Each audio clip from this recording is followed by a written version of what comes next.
março de 1943. O sol do Equador castiga o convés de aço do caça-submarino Guaporé. A 200 milhas da costa de Recife, o Atlântico Sul não é o paraíso azul turquesa dos cartões postais.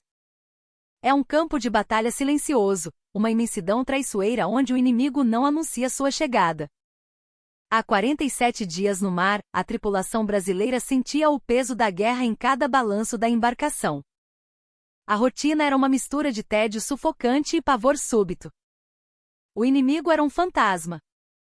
Um espectro de aço alemão que caçava nas profundezas. O marinheiro de primeira classe João da Silva, um rapaz de 20 anos que trocara as praias ensolaradas de Fortaleza por aquele convés cinzento, sentia o sal secar em sua pele. Todos o chamavam de Ceará, um apelido que carregava tanto de sua origem quanto de sua teimosia. Seu trabalho era simples: manter o navio. Raspar ferrugem, passar tinta, limpar o que a maresia sujava. Um trabalho braçal, repetitivo, que lhe dava tempo de sobra para observar e pensar. Naquela manhã, o sonar do Guaporé era um coração irregular, emitindo pings que se perdiam no abismo. Os operadores ouviam ecos fantasmas, sussurros que podiam ser um cardume de peixes, uma corrente fria ou um ubute se alinhando para o ataque. O radar, inútil contra um alvo submerso, girava em vão. A doutrina alemã era terrivelmente eficaz: atacar, mergulhar e desaparecer. Deixavam para trás apenas destroços em chamas e o silêncio zombeteiro do oceano. Ceará olhou para os latões empilhados perto da torre de comando. Não eram de tinta branca como nos navios americanos. Eram barris de cal, a mesma mistura rústica e barata que sua mãe usava para caiar as paredes da casa no sertão, para afastar o calor e os insetos. Ao lado, outros tambores ainda mais sujos continham o óleo queimado e a gordura grossa recolhidos da cozinha e da casa de máquinas. Um resíduo nojento que os cozinheiros guardavam para fazer sabão caseiro. Uma gambiarra, um jeito de não desperdiçar nada a bordo. Enquanto observava a mancha iridescente que um pouco de óleo derramado deixava na água, uma ideia absurda, quase imbecil, começou a se formar em sua mente. Uma ideia nascida da observação da necessidade e da mais pura malandragem nordestina. Uma ideia que nenhum manual da Marinha Americana, com toda a sua tecnologia, jamais consideraria. Eram 11h23 da manhã quando Ceará, com o coração batendo forte contra as costelas, subiu a escada para a ponte de comando. Ele se aproximou do capitão de corveta Silva, o comandante do navio. Silva era um oficial de carreira, um homem do sul, rigoroso e forjado pela disciplina da escola naval. Tinha 18 anos de serviço e a paciência curta para interrupções, especialmente de um marujo. Ele estava debruçado sobre as cartas de navegação, a testa franzida de preocupação. Comandante. Senhor. Eu tenho uma ideia. Sobre os submarinos alemães. Silva nem sequer levantou o olhar. Sua voz era cortante como o vento do sul. Ceará, você é um marinheiro de primeira classe. Seu trabalho é cuidar do convés, não desenhar táticas anti-submarino. Volte ao seu posto. O jovem engoliu em seco, mas a imagem de navios brasileiros ardendo no horizonte lhe deu coragem. Senhor, eu sei que parece loucura, mas... E se a gente usasse o lixo do navio contra eles? O óleo queimado da cozinha a cal. Agora, Silva levantou a cabeça. Seus olhos pequenos e penetrantes fixaram-se no marinheiro. A incredulidade era visível em seu rosto. Óleo? Cal? Você perdeu o juízo, marujo? Sim, senhor. A gente despeja no mar, bem onde a gente acha que o ubute está escondido. Eles precisam subir o periscópio para olhar, não é? Se o periscópio sobe no meio daquela sujeira, daquela gordura, ele fica cego. A lente fica toda melecada. Eles não conseguem ver mais nada. O silêncio na ponte de comando foi total, quebrado apenas pelo zumbido dos equipamentos. 3 oficiais, incluindo o imediato, olhavam para Ceará como se ele tivesse proposto afundar o próprio navio com um machado. O comandante Silva encarou o marinheiro por um longo momento, sua expressão indecifrável. Finalmente ele falou à voz baixa e carregada de desprezo. Marinheiro, essa é a coisa mais estúpida que eu já ouvi em meus 18 anos de serviço. Os U-Boots não ficam subindo e descendo o periscópio como um brinquedo. A mancha de óleo se espalharia em segundos. E mesmo que funcionasse, você acha que um pouco de gordura de cozinha vai parar a mais avançada tecnologia naval alemã? Senhor, com todo respeito, Ceará insistiu, sua voz ganhando firmeza. Temos vários barris de óleo queimado e de cal. E eles sobem o periscópio, sim. A cada 8, talvez 12 minutos, quando estão caçando um comboio. Está no manual de táticas alemão que o Marcílio Dias capturou no mês passado. Silva franziu o senho. O olhar de desprezo foi substituído por uma centelha de surpresa. Você leu o manual de táticas alemão? Sim, senhor. Estava na mesa do refeitório dos oficiais. Eu dei uma lida enquanto limpava o chão. Para saber como o inimigo pensa, comandante. A resposta desarmou o capitão. Ele encarou aquele jovem nordestino, cuja única arma era um esfregão, e viu algo que não esperava, uma inteligência afiada, uma curiosidade que ultrapassava em muito sua função a bordo. O que Ceará havia entendido de forma intuitiva, era algo que os engenheiros navais em seus escritórios climatizados não haviam percebido. Os submarinos alemães, especialmente os temidos tipo nono, operavam com uma doutrina rígida: atacar, mergulhar a uns 400 metros de distância e então, subir o periscópio para avaliar os danos e confirmar que não havia perseguição. Aquela janela de 8 a 12 minutos era a sua vulnerabilidade.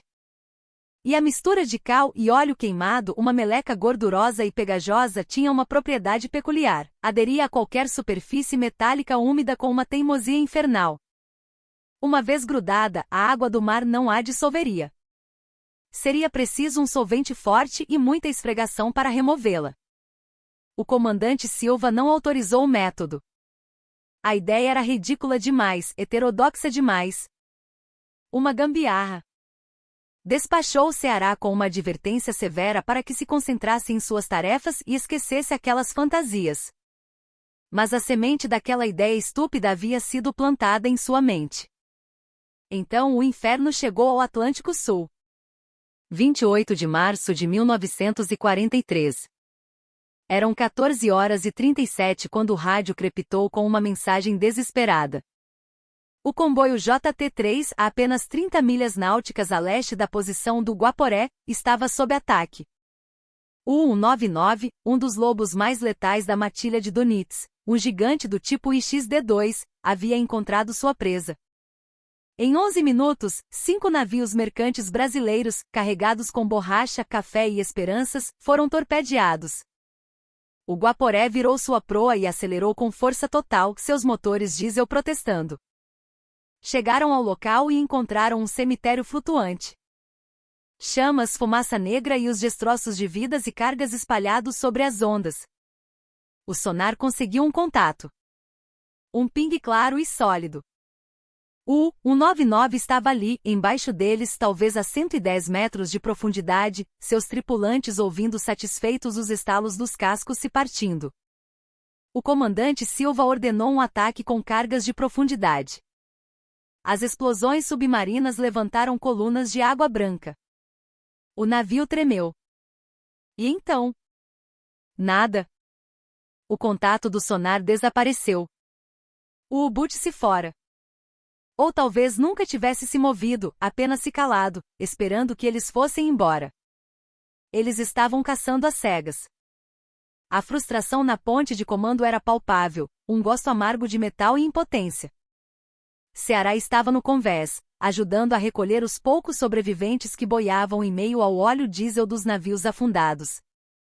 Ele viu a mancha escura do combustível inimigo na água. Viu a calma mortal do mar que acabará de engolir centenas de compatriotas. E viu os barris de cal e óleo queimado. Naquele momento, algo dentro dele se rompeu. A disciplina, o medo do regulamento, a hierarquia. Tudo desapareceu. Sem autorização, sem consultar ninguém, ele fez um sinal para 2 outros marinheiros, seus amigos, também nordestinos. Me ajudem aqui rápido. Correndo para a popa, os três viraram 2 barris de 20 galões cada um. 40 galões de uma mistura imunda, gordurosa e esbranquiçada de óleo queimado e cal foram despejados diretamente sobre a mancha de diesel que marcava a provável posição do submarino. A gambiarra se espalhou na água como uma doença, formando uma nuvem leitosa e nojenta com mais de 60 metros de diâmetro. Na ponte de comando, o comandante Silva viu a cena. Seu rosto ficou vermelho de fúria. Aquele marujo insubordinado havia desobedecido uma ordem direta e poluído o oceano com lixo na frente de toda a tripulação. Ele abriu a boca para ordenar a prisão imediata de Ceará, quando o vigia no mastro gritou com toda a força de seus pulmões. Periscópio. Periscópio à vista. A bom bordo, 400 metros. O U-Boot havia subido para observar sua carnificina. Seu periscópio emergiu diretamente no centro da nuvem de sujeira. Dentro do U-199, o capitão-leutnant Hans Werner Kraus, um as condecorado, olhou pela ocular e não viu nada. Absolutamente nada. Sua visão do mundo exterior fora substituída por uma camada espessa, branca e gordurosa que se recusava a sair. A água do mar não a limpava. Ele ordenou que o periscópio girasse. A mancha permaneceu colada à lente como uma segunda pele. Kraus tinha 3 opções. A primeira, emergir completamente para limpar o periscópio, um ato suicida com um caça-submarino brasileiro circulando logo acima. A segunda, operar às cegas mergulhado, uma impossibilidade perto de um comboio e de seu protetor. A terceira, retirar-se sem confirmar os resultados do ataque, uma violação inaceitável da doutrina naval alemã e uma desonra pessoal.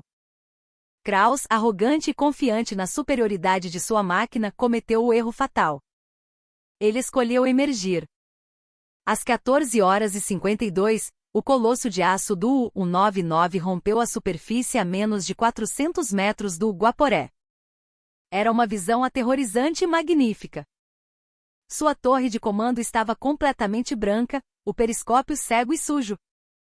A escotilha se abriu e marinheiros alemães saíram apressadamente ao convés com panos, tentando desesperadamente limpar a lente. Eles olharam para o navio brasileiro com uma expressão de puro choque. A surpresa no Guaporé durou apenas 1 segundo. A voz do comandante Silva cortou o ar, fria e letal como um estilhaço. Canhões de proa. Abrir fogo. Às 14h53, o canhão de 3 polegadas do navio brasileiro cuspiu fogo. O primeiro disparo atingiu a torre de comando, transformando metal e homens em uma confusão sangrenta. O segundo impacto perfurou o casco de pressão. O terceiro abriu um rombo abaixo da linha de flutuação. Às 14h56, 19 minutos exatos depois que Ceará despejou sua mistura no mar, o U-199, o orgulho da Kriegsmarine, levantou sua proa para o céu em uma última saudação e afundou para sempre, levando toda a sua tripulação de 56 homens para o fundo do oceano. Nenhum sobrevivente. O comandante Silva não prendeu Ceará. Em vez disso, desceu a coberta, caminhou até o marinheiro sujo de graxa e, na frente de toda a tripulação, colocou a mão em seu ombro. Não disse uma palavra. Não precisava. Naquela noite, ele enviou um relatório detalhado ao comando da Força Naval do Nordeste. O título era incomum: uso tático não convencional de resíduos navais como arma de cegamento submarino. A resposta do Alto Comando Naval no Rio de Janeiro chegou 48 horas depois, tingida de ceticismo e curiosidade. Proposta aprovada para implementação experimental. Enviar suprimentos da mistura Ceará para toda a frota do Atlântico. Informar resultados. O que eles não esperavam era quão devastadoramente eficaz a gambiarra seria. Em abril de 1943, os navios de patrulha brasileiros receberam sua nova arma secreta. A doutrina foi reescrita, não em manuais oficiais, mas em conversas nos conveses. Quando o sonar detectasse um U-Boot, a primeira ação não seria mais lançar cargas de profundidade. Seria criar a mancha cearense.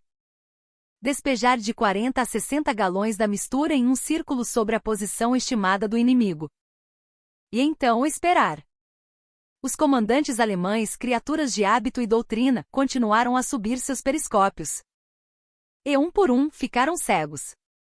Um U-boot cego só tem duas opções: emergir ou fugir. Ambas eram fatais. A primeira vitória da nova tática veio no dia 3 de abril, com o 513. Periscópio coberto. Emergiu para limpar. Mandado para o fundo em 6 minutos. A segunda em 8 de abril, com o 662. Tentou operar às cegas, colidiu com um de seus próprios navios de abastecimento e foi afundado pelo fogo de superfície. A terceira em 11 de abril, com o 590. Periscópio cego, tentou fugir, mas foi caçado por 2 navios brasileiros e destruído com cargas de profundidade. Os alemães não eram estúpidos. O Befehlshaber U-Boot, o alto comando submarino, começou a analisar as perdas. Relatórios de 3 comandantes que sobreviveram descreviam nuvens brancas e gordurosas na água antes de serem atacados. A resposta alemã foi imediata e lógica: nova ordem tática. Não subir o periscópio se houver substâncias visíveis na água. Operar apenas com hidrofone passivo. Isso deveria ter neutralizado o método de Ceará. Mas os alemães acabavam de cometer um erro tático catastrófico. Ao se privarem da visão, tornaram-se dependentes do som. E os navios de patrulha brasileiros mais antigos e mais simples tinham algo que a engenharia alemã não previu: motores diesel barulhentos, mas de baixa frequência, que os hidrofones alemães, projetados para detectar as turbinas de alta frequência dos destroyers americanos, não conseguiam rastrear eficazmente abaixo de 90 metros. Maio de 1943. Os brasileiros refinaram a tática. Agora, eles não esperavam mais por um contato de sonar. Eles despejavam a mistura preventivamente, criando verdadeiros campos minados de cegueira ao longo das rotas conhecidas dos comboios. Os U-Boots tentavam atravessar essas zonas às cegas, mas era impossível calcular vetores de torpedos sem visão. Os comandantes alemães se viram diante de uma escolha terrível: atacar às cegas, desperdiçando torpedos caríssimos, ou recuar sem atacar, o que significava enfrentar a ira do almirante Dönitz. As vitórias continuaram se acumulando. A taxa de intercâmbio se inverteu completamente. O Brasil, com sua marinha pequena e seus navios considerados obsoletos, estava agora caçando os caçadores. Os alemães perdiam mais U-Boots do que conseguiam construir. As matemáticas da guerra são brutais e inevitáveis. Em agosto de 1943, o almirante Dönitz escreveu em seu diário pessoal: os U-Boots não podem mais operar eficazmente no Atlântico Sul. As perdas são insustentáveis. A guerra submarina nesta região fracassou. 3 dias depois, ele ordenou a retirada maciça de seus submarinos da costa brasileira. A Batalha do Atlântico Sul, para todos os efeitos, havia terminado. Os aliados haviam vencido. E tudo começou com um marinheiro de 20 anos e alguns barris de lixo. João Ceará da Silva foi promovido a suboficial e recebeu a medalha de serviços de guerra em uma cerimônia discreta. A citação dizia: por iniciativa tática extraordinária e não convencional que resultou na destruição de múltiplas unidades inimigas e mudou o curso da guerra no Atlântico. Ele nunca falou publicamente sobre seu método. Os registros permaneceram sigilosos por décadas. Após a guerra, Ceará voltou para casa em Fortaleza. Montou uma pequena barraca de pesca na praia. Ninguém que comprava seu peixe fresco sabia que aquele homem simples, de pele curtida pelo sol e sorriso fácil, havia mudado o curso da Segunda Guerra Mundial com a mais brasileira de todas as ferramentas, a gambiarra. Hoje o sonar moderno, os helicópteros e os torpedos guiados tornaram a mancha cearense obsoleta. Mas em 1943, quando a costa brasileira era um cemitério de navios e os U-Boots pareciam invencíveis, um jovem marujo sem educação formal olhou para um barril de óleo queimado e viu uma arma. Ele nos ensinou uma lição que ecoa até hoje na história da nossa marinha. As melhores soluções nem sempre vêm dos laboratórios ou das academias militares. Às vezes, elas vêm de um jovem que lê os manuais do inimigo enquanto limpa o chão. vem de gente que olha para o ordinário e vê o extraordinário. A guerra não é vencida apenas por generais e almirantes. Ela é vencida também pela malandragem de uma